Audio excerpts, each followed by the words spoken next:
আখিরাতে আল্লাহ তাআলার কাছে আপনারা প্রিয় বান্দী হিসেবে উপস্থাপিত হবেন। আল্লাহর কাছে আল্লাহর প্রিয় বান্দী হিসেবে উপস্থাপিত হয়ে জান্নাত লাভ করতে পারবেন। এরকম 11টি পরামর্শ বা নাসিহা আপনাদের প্রতি আমার। নাম্বার 1, কোরআন এবং হাদিসের জ্ঞান অর্জন করা। এটা সকল পুরুষ এবং নারী সকলের জন্য ফরজ। আমাদের যেগুলো অবশ্য কর্তব্য সেগুলো আমরা অনেকে জানি না, শুধু নামে মুসলমান, গতানুগতিক কিছু কাজ করি, হাতে গোনা কিছু ইসলামের নামে কাজ করি, বাস মনে করেছি আমি মুসলমান হয়েছি। ঈমান সম্পর্কে জানতে হবে, আপনার ঈমান কিভাবে আনতে হবে, কি কোন কোন বিষয়ের প্রতি বিশ্বাস থাকতে হবে, কি বিশ্বাস থাকতে হবে, আল্লাহ সম্পর্কে বিশ্বাস থাকতে হবে। ঈমান সম্পর্কে অনেক ভুল ধারণা আমাদের আছে।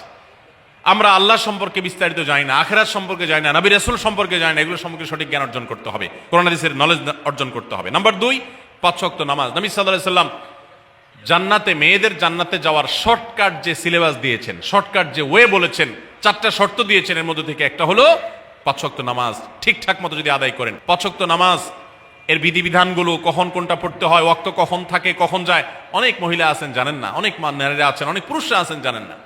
এগুলো জানতে হবে। আসরের ওয়াক্তের কাছাকাছি গিয়ে তারপর যোহরের নামাজ আদায় করেন। খুবই গর্হিত একটা কাজ। আমার মা বোনরা সতর্ক থাকবেন এ ব্যাপারে যে নামাজ সময় মতো আদায় করতে হবে। নাম্বার 3, রমজান মাসে রোজা রাখা। রোজা রাখার ক্ষেত্রে আলহামদুলিল্লাহ মা বোনরা রাখেন সাধারণত, কিন্তু রোজা রেখে গীবত, মিথ্যা, শেকায়েত, মানুষের পেছনে সমালোচনা করা, এগুলো করলে গীবত নষ্ট হয়ে যায়, মুখ খারাপ করা, গীবত, এগুলো করলে রমজান নষ্ট হয়ে যায়, রোজা নষ্ট হয়ে যায়। এগুলো করা যাবে না, এগুলো থেকে বেঁচে থাকতে হবে। 4 নম্বর হলো স্বামীর আনুগত্য করা। আমি সবসময় বলি এটা হলো মহিলাদের জন্য তিতা করল্লার আমল। তিতা করল্লা দিয়ে জুস বানায় খাওয়ানো, এটা যেরকম কষ্টের কাজ মানুষের জন্য, ঠিক একইভাবে মহিলাদের জন্য স্বামীর কথা শোনাটা এরকম কষ্টের কাজ হয়েছে। এটা কখনো আমাদেরকে সুখী করতে পারে না। একটা ছোট মুদি দোকানেও একজনকে দায়িত্বশীল মানতে হয়, একজন মালিক হয় আর একজন অধীনস্থ হয়, একজন ম্যানেজার হয় আর একজন তার কর্মী হয়। এতটুকু চেইন অফ কমান্ড যদি ঠিক না থাকে তাহলে একটা ছোট দোকানও সুশৃঙ্খল ভাবে চলতে পারে না, সেটাও বিশৃঙ্খল হয়ে যাবে। তাহলে একটা সংসার, একটা পরিবারে একজনকে মুরব্বী না মানলে কিভাবে সেটা চলতে পারে? অবশ্যই একজন নারী তার স্বামীকে অভিভাবক মানবেন, মুরব্বী মানবেন, তাকে মেনে চলবে। নাম্বার 5, একজন মুসলিম নারীর জন্য তার ইজ্জতের হেফাজত অত্যন্ত গুরুত্বপূর্ণ ব্যাপার। এমন একটা সমাজে আমরা বসবাস করতেছি, পাঠ্য বইয়ে শিক্ষার নামে আমাদের সন্তানদের চরিত্র নষ্ট করে দেওয়া হচ্ছে। বিবাহ বহির্ভূত সম্পর্ক করতে তাদেরকে উস্কানি দেওয়া হচ্ছে, শিক্ষার নামে কুশিক্ষা দেওয়া হচ্ছে, যার কারণে আমার সন্তান নষ্ট হয়ে যাচ্ছে। এই জন্য আমি বলি, এমন যুবক, এমন যুবতী আজকাল সোনার হরিণ হয়ে গেছে। হাজারে 2-4 জন 10 জন যুবক পাওয়া যাবে কিনা সন্দেহ, যেই যুবক বুকে হাত রেখে বুক টান টান করে আল্লাহর শুকরিয়া আদায় করে বলতে পারবে তার যৌবনে কোনো হারাম স্পর্শ সে করে নাই। এগুলো আমাদের দেশের সংস্কৃতি ছিল না। এদেশের মুসলমান তো বটে, এদেশের হিন্দুরাও পারিবারিক এই বন্ধনের মধ্যে থেকে তারা তাদের চরিত্রকে হেফাজত করে, বৈবাহিক সম্পর্ক ছাড়া কোনো প্রকার সম্পর্কের মাধ্যমে তাদের যৌন আকাঙ্ক্ষাকে মেটায় না। এটা এদেশের মাটির, এদেশের কালচার, এদেশের মানুষের কালচার, এদেশের সকল ধরনের মানুষের কালচার, কিন্তু এদেশের সেই সংস্কৃতিকে ধ্বংস করে দেওয়া হচ্ছে ছোট ছোট বাচ্চাদের বইয়ে এই বিবাহ বহির্ভূত সম্পর্কের কথা বলে। এই জন্য সচ্চরিত্র এখন সোনার হরিণ হয়ে গেছে। নবী সাল্লাল্লাহু আলাইহি সাল্লাম বলেছেন, মাইয়াজমান লি মা বাইনা লিহিয়াইহি ওয়া মা বাইনা রিজলাইহি আদমান লাহুল জান্নাহ। যে ব্যক্তি তার 2 চোয়ালের মাঝখানের অঙ্গ অর্থাৎ মুখ, আর যে ব্যক্তি তার 2 রানের মধ্যবর্তী অঙ্গ, তার লজ্জাস্থানকে হেফাজত করবে, অন্যায় খাতে ব্যবহার করবে না, এটার সংরক্ষণের দায়িত্ব এবং গ্যারান্টি যে ব্যক্তি নিজের ব্যাপারে নিজে নিবে, নবী সাল্লাল্লাহু আলাইহি ওয়াসাল্লাম বলেছেন, আমি তার জন্য জান্নাতের দায়িত্ব নিয়ে নিলাম। অতএব একজন নারী তার 5 নম্বর গুরুত্বপূর্ণ বিষয় হলো তার ইজ্জতের হেফাজত, লজ্জাস্থানের হেফাজত এবং তার চরিত্রের হেফাজত। আল্লাহ তাআলা আমাদের মা বোনদেরকে সেই তৌফিক দান করুন। নাম্বার 6, মা বোনদের জন্য গুরুত্বপূর্ণ বিষয় হলো সন্তানদের লালন পালন করা। আপনি বাজার থেকে 2-4 কেজি আম কিনে খাইছেন, এটাতে আপনি যতটা সুখী হতে পারবেন, আপনি যদি একটা আমের গাছ লাগাই দিতে পারেন তাহলে তার চাইতে অনেক বেশি সুখী হতে পারবেন, আপনি বেশি লাভবান হবেন, আপনি মন কেমন আম খেতে পারবেন, আপনার বংশধররা খেতে পারবে।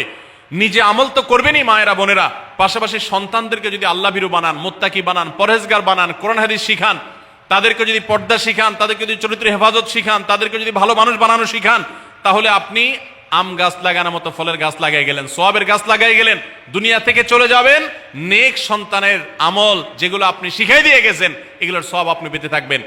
ছেলেটাকে সূরা ফাতিহা নিজে শিখাবেন, মেয়েটাকে সূরা ফাতিহা নিজে শিখাবেন, নিজে ভালো করে শিখবেন, তাহলে কিয়ামত পর্যন্ত, মরণ পর্যন্ত এই ছেলে যতবার সূরা ফাতিহা পড়বে প্রত্যেক নামাজে আপনি কিন্তু সওয়াব পেতে থাকবেন, কারণ আপনি শিখাই দিয়ে গেছেন, আপনি শুরুটা করে দিয়ে গেছেন। নাম্বার 8, কখনো মুখ খারাপ করবেন না, গালিগালাজ করবেন না, অভিশাপ দিবেন না। অনেক সময় পোলাপান একটু উল্টাপাল্টা করলে তাদেরকে অনেক মা অভিশাপ দিয়ে দেন, গজব ঠাডা দিয়ে দেন, বদদোয়া করেন, মুখ দিয়ে খারাপ কথা বলে ফেলেন, এগুলো খুব খারাপ জিনিস। নবী সাল্লাল্লাহু আলাইহি ওয়াসাল্লাম বলেছেন, যদি কাউকে গজব ঠাডা দেওয়া হয় তো এটার উপযুক্ত না হলে যে দেয় তার উপরে এসে পড়ে, এরকম ভয়াবহ একটা বিষয়। এই জন্য কোন অবস্থাতে এগুলো যেন না হয়। নাম্বার 9, আত্মীয়তার বন্ধন রক্ষা করার পরে দায়িত্বশীল হতে হবে। স্বামীকে স্বামীর ভাই বোনের সাথে সম্পর্ক ভালো রাখতে কখনো বাধা দিবেন না। অনেক মহিলা আছে বোকার মতো কাজ করে। স্বামী যদি স্বামীর ভাইকে টাকা পয়সা দেয় সে অপছন্দ করে, স্বামী যদি স্বামীর বোনকে টাকা পয়সা দেয় সে এটাকে পছন্দ করে না, মা বাবার খোঁজ খবর বেশি নিলে তার কাছে ভালো লাগে না। এই মহিলা হলো নির্বোধ। কেন নির্বোধ? কারণ নবী সাল্লাল্লাহু আলাইহি ওয়াসাল্লাম বলেছেন যে মান সাররাহু আন ইউবসাতালাহু ফি রিজকিহি আও ইউনসালাহু ফি আথারি ফালিয়াসিল রাহিমা, যে ব্যক্তি চায় তার রিজিকে আল্লাহ বরকত দেখ, তার হায়াতে বরকত দেখ, সে যেন রক্ত সম্পর্কে আত্মীয়দের সাথে সম্পর্ক বেশি ভালো রাখে। তাহলে আপনার স্বামীর রিজিক বেশি হোক, টাকা পয়সা বেশি হোক, তার হায়াতে বরকত হোক, এটা যদি আপনি চান তাহলে আপনি বরং তারা উৎসাহিত করা উচিত। তোমার ভাইটার খবর নাও, তোমার বোনটার বাড়িতে যাও, তোমার মা বাপের খেদমত করো, তাদের সাথে যত সম্পৃক্ত থাকবে আপনার স্বামীতে আল্লাহ তাআলা তত বরকত দান করবেন। নাম্বার 10, সাদাকা করবেন। সাদাকা জাহান্নাম থেকে মুক্তির কারণ। নবী সাল্লাল্লাহু আলাইহি ওয়াসাল্লাম জাহান্নামের ব্যাপারে সতর্ক করেছেন আপনাদেরকে, আমাদের সবাইকে। অতএব সাদাকা দিলে জাহান্নাম থেকে মুক্তির একটা পথ আমরা পাই, সুগম হয়। এবং নবী সাল্লাল্লাহু আলাইহি ওয়াসাল্লামের সময় মহিলা সাহাবীরা তাদের গহনা খুলে আল্লাহর রাস্তায় দান করতেন। এজন্য মসজিদ, মাদ্রাসা, বিভিন্ন গুরুত্বপূর্ণ যে দানের খাতগুলো আছে সেগুলোতে বেশি বেশি দান করবে। 11 নম্বর সর্বশেষ হলো সময়ের অপচয় করবেন না। এখন এমন একটা সময় চলছে বেশিরভাগ মানুষ জাহান্নামে যাবে, যেই কারণে আজকের যুগে সবচেয়ে বেশি আমরা বিপদগামিতার মুখে যাচ্ছি, যে কারণে সেটার অন্যতম হলো এই স্মার্টফোনের অপব্যবহার। আমরা অনেকে আছি টেলিভিশনের বিভিন্ন সিরিয়ালে আসক্ত, অনেকে আছি বিভিন্ন নাটক সিনেমায় আসক্ত, অনেকে আছি ফেসবুক এবং ইউটিউবে এগুলোতে আসক্ত। বিশেষ করে মা বোনদেরকে বলছি, অনেকেই আছেন এখনো রিমোট ছাড়া তার পেটের ভাত হজম হয় না, সারাদিন রিমোট হাতে বসে থাকেন, একটা পর একটা সিরিয়াল এবং চ্যানেল পাল্টাতে থাকে। মনে রাখবেন, সফল ইমানদার হতে হলে এই অনর্থক কাজ না ছাড়লে আপনি সফল ইমানদার হতে পারবেন না। অনেকে নামাজে পড়ে আবার সিরিয়ালও দেখে, অনেকে আছেন ফেসবুকে ঘন্টাকে ঘন্টা, ইউটিউবে ঘন্টা ঘন্টা সময় নষ্ট করেন। এর জন্য আল্লাহর কাছে জবাবদিহি করতে হবে। কিয়ামতের ময়দানে আল্লাহ তাআলা কয়েকটা প্রশ্ন উত্তর দেওয়া ছাড়া একজন মানুষকেও নড়তে দিবেন না। এর ভিতরে একটা হলো যে তোমার সারা জীবনে কি অর্জন করেছো। সময়ের অপচয় করা যাবে না। সময় হলো জীবনের সবচেয়ে মূল্যবান সম্পদ। অতএব আল্লাহ তাআলা আমাদের সবাইকে জীবনের এই অমূল্য সম্পদ সময়কে সংরক্ষণ করার তৌফিক দান করুন। আল্লাহ তাআলা আমাদের সবাইকে এই সব বিষয়গুলোকে মেনে চলে, এই 11টা পয়েন্টকে মেনে চলে আমাদের মা বোনদের জীবনকে সমৃদ্ধ করার তৌফিক দান করুন।